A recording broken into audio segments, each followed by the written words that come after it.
I've decided I am going to make my own raspberry liqueur. So I went to Sainsbury's this morning and bought 2 packs of raspberries, and I'm going to make some more triple sec because I ran out of that last night because I had a Hot Lips Martini. So I've bought 4 oranges. I'm going to put a tablespoon of sugar in the bottom of each of those jars. Now, why am I using jars? Because I haven't got bottles to mix them up in. I thought I could use some gin bottles. I like to collect gin bottles over the years.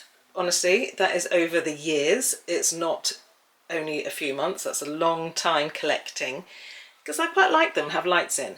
But then I realised I could use a gin bottle that I've still got lids for, but then I'm not going to be able to get out the orange peel once it's in there.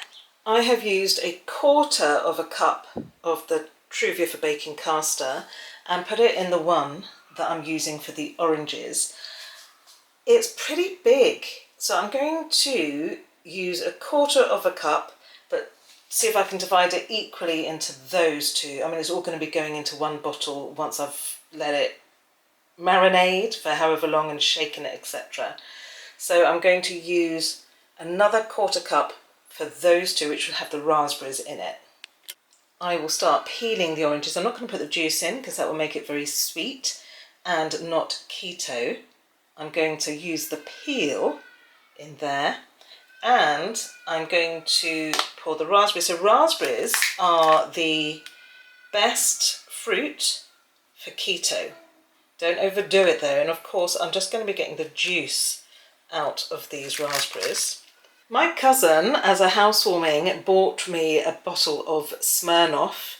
It is, I've just seen how much it is. It's 50%. I am going to use this vodka for the base alcohol. I've added the vodka. I didn't fill them up because I need to be able to shake them. I have used, I would say, just over 1/3 of the vodka.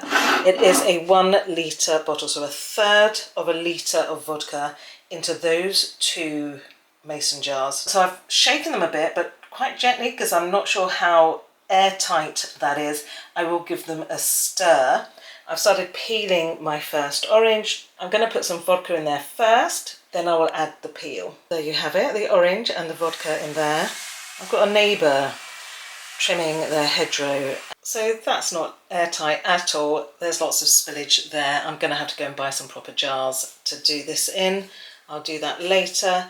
I think I've used 1/3 of a litre of vodka in there as well. That's the peel of 4 oranges, 1/4 cup of Truvia sugar, and then we're going to just keep mixing it and stirring it and shaking it for 2 weeks. Same with those. I have just been out to B&M and bought 2 of these. Now I really hope they are going to be airtight. Look, they've got that, so they've got the clip, but then I realised on my way home that that's got that as well, and this is the one that leaks.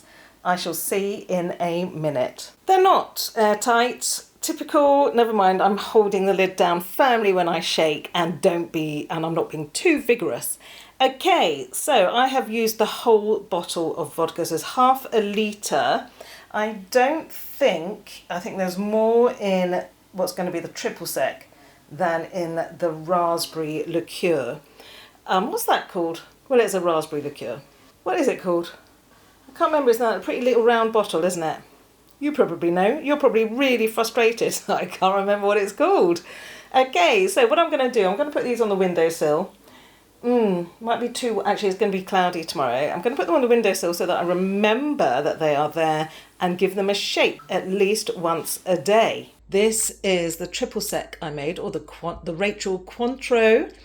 This is this vodka with sugar and orange, and I've shown you already how I made it, but you can see it's gone down quite a lot. Today, I think 2024 is the last day of the summer, and so I think this is my last hurrah for a Hot Lips Martini. In my cocktail shaker, I've already got some crushed ice, some really flippin' hot chili, and some 3 wedges of lime squeezed. I've already added a bit of the Rachel Cointreau, the Rachel Orange Liqueur. I'm now going to add a little bit of that vodka, but not too much because this is lethal. This is 50% vodka. Thank you, Cousin Ben, for giving me 2 bottles of that because I moved out of East Preston. I don't know if that's because you were really pleased I was moving or you're really sad. I'm then going to add some sugar-free cranberry juice drink, give it a really good shake, and then pour it into that very lovely cocktail glass. There it is. You can see a chili seed floating around in the top, which means that's going to be really, really hot because I don't take out the seeds because it gives it more heat. If you don't like things too hot, but you like things a little bit with a kick, take the seeds out. It's the seeds that make things really, really hot. Now, how am I going to carry that outside onto my beautiful decking without spilling it? Very, very carefully. What I love about the keto vegan diet is that you can drink these things and they don't affect your ketones level. So what goes into a Hot Lips Martini? Get your cocktail shaker, crushed ice in the bottom. I then slice my chilies with the seeds, put those in, put half a chili in that one, and then my 3 wedges of lime squeezed.